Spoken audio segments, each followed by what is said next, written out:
Dan syukur kehadirat Allah Subhanahu wa Ta'ala, pada hari ini Rabu akan dilaksanakan kegiatan sosialisasi program Rutilahu Provinsi Jawa Barat tahun anggaran 2021. Mari kita awali pembukaan ini dengan ucapan basmalah. Bismillahirrahmanirrahim. Acara selanjutnya menyanyikan lagu Indonesia Raya yang akan dipimpin oleh Ibu Heni. Hadirin dimohon berdiri.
Anggaran 2021 di Kabupaten Tasikmalaya. Dengan ini saya buka.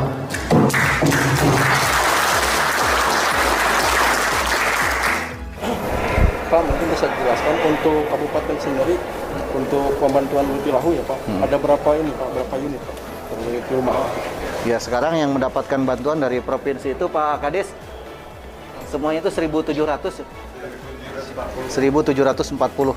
1.740. Ya, mungkin tahapan-tahapan yang ditempuh untuk masalah Rutilahu ini seperti apa Pak tahapannya? Ya, tahapannya sesuai yang sudah ada secara normatif melalui proses pendataan, kemudian dibahas, direncanakan, diusulkan ke pemerintah provinsi dan dengan pola yang sekarang lebih baik sehingga kita mendapatkan tambahan dari awal 1.020-an menjadi 1.740. Terima kasihlah kepada pemerintah provinsi yang sudah menambah dan menyetujui untuk bantuan RTLH di Kabupaten Tasik.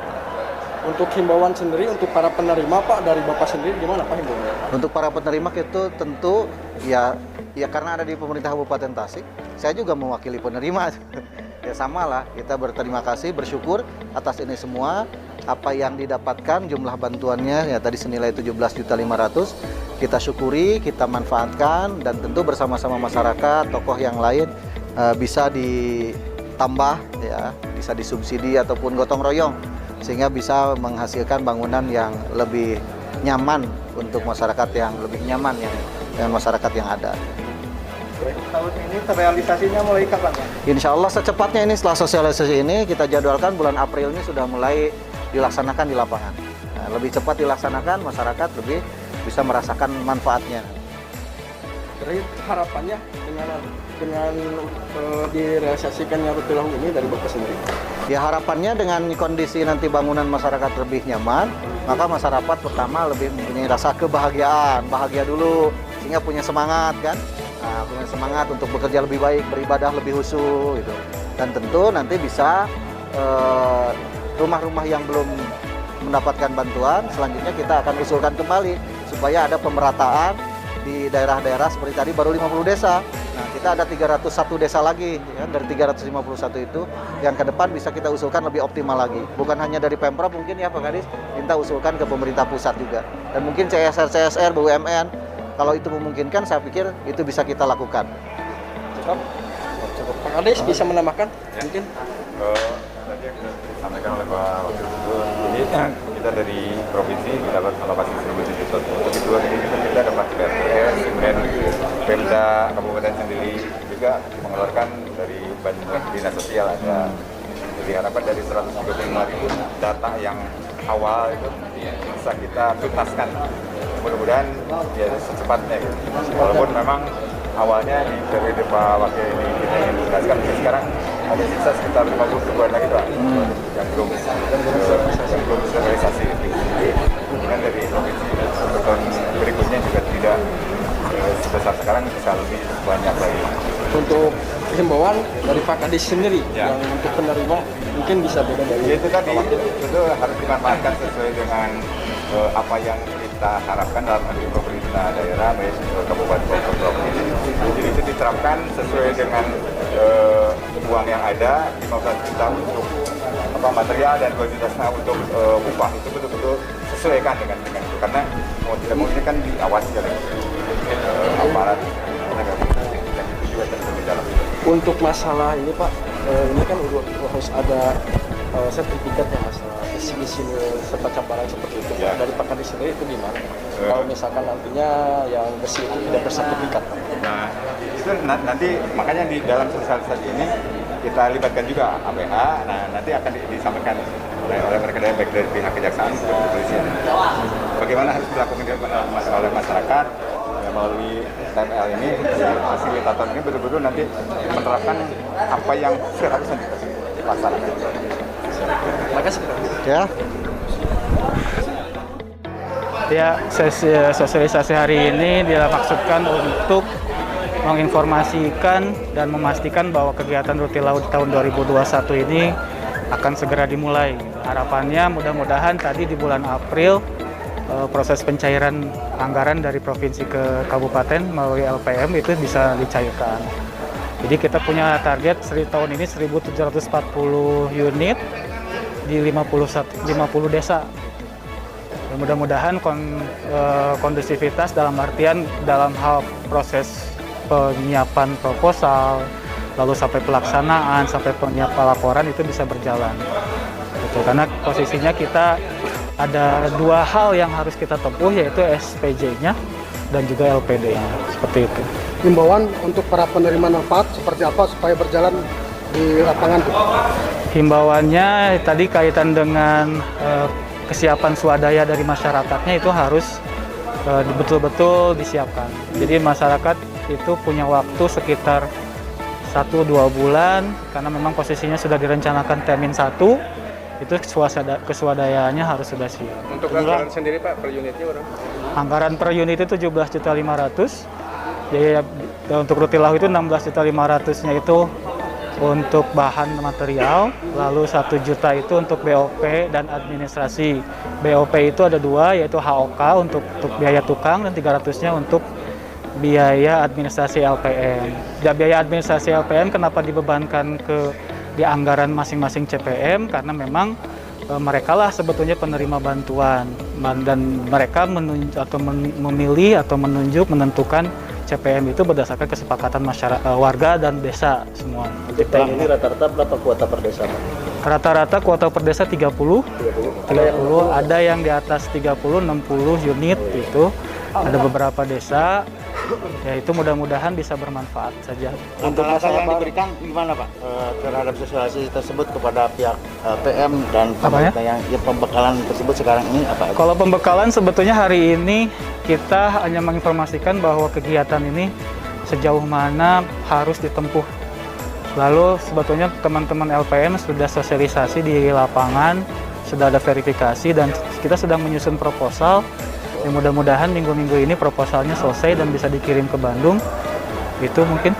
Untuk masalah material sendiri Pak, untuk masalah kualitas barang. Kalau material kualitas barang tadi kita maksimalkan potensi daerah. Jadi kalau misalnya di daerah itu ada batu bata, ada misalnya kayu, kayu, itu kita usahakan menggunakan material daerah. Karena prinsipnya kita pemberdayaan ekonomi, jadi bukan hanya masyarakat yang mendapat bantuan, tapi lingkungan juga secara perekonomiannya bisa muncul. Jadi diharapkan bisa mendongkrak perekonomian di bawah. Betul, mendongkrak perekonomian di bawah. Rumah sehat berapa? Itu kali berapa? Rumah sehat itu tadi kecukupan ruangnya 1x9, ya artinya itu dengan 3 orang dewasa atau misalnya 4 orang dewasa. Gitu. Tapi kalau di lingkungannya ada anak kecil mungkin pertumbuh, itu bisa kita 4x9 itu kan 36. Jadi kalau misalnya baru bertumbuh, rumah inti tumbuh itu dari tipe 24 ke atas. Tipe 24. Harapannya Pak dengan setelah sosialisasi ini dari dinas sendiri? Harapannya setelah sosialisasi ini, pelaksanaan kegiatan Rutilahu ini bisa berjalan dengan baik, lancar, tidak ada kendala, karena Rutilahu ini memang penting untuk masyarakat, seperti yang disampaikan oleh Pak Wakil Bupati, bahwa ini mengakses masyarakat berpenghasilan rendah paling bawah. Total anggaran yang digelontorkan berapa gitu keseluruhan?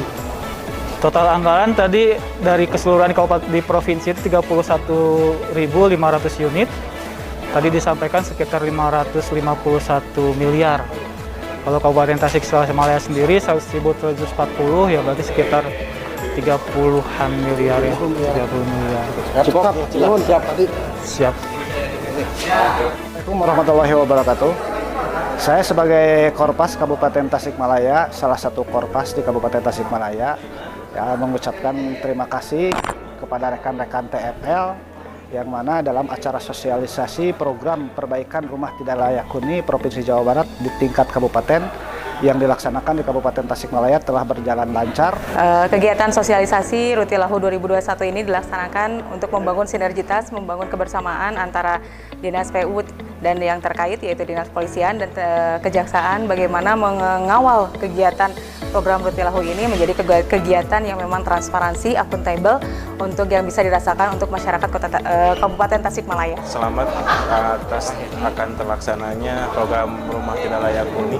Insya Allah bisa bermanfaat buat seluruh masyarakat di Kabupaten Tasikmalaya khususnya. Sebanyak 50 desa akan dibangunkan, dan insya Allah kita akan mendorong support LPM dan juga masyarakat yang menerima manfaat. Semoga acara atau kegiatan sosialisasi ini bisa menjadikan program Rumah Tidak Layak Huni 2021 lebih baik dan lebih bermanfaat, khususnya untuk masyarakat di Kabupaten Tasikmalaya. Saya secara pribadi mengucapkan terima kasih kepada Bapak Gubernur, Bapak Ridwan Kamil, yang telah menggelontorkan program perbaikan rumah tidak layak huni tahun 2021. Terima kasih kepada Bapak Gubernur Jawa Barat, khususnya Pak Ridwan Kamil, yang telah memberikan bantuan sosial Rutilahu 2021. Mudah-mudahan Pak Gubernur tetap jaya, tetap oke, tetap maju. Harapan-harapan kami ya ke depannya pelaksanaan di lapangan mudah-mudahan juga ada dalam kelancaran. Harapan kami ke depan Rutilahu ini lebih ditingkatkan.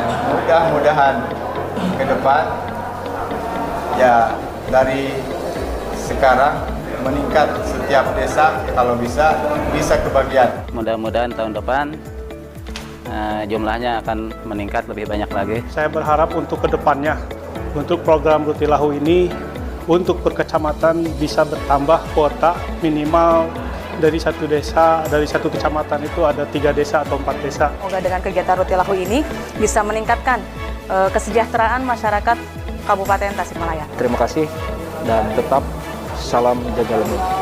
Rutilahu berkah, Jabar juara. Jabar, Mr. King.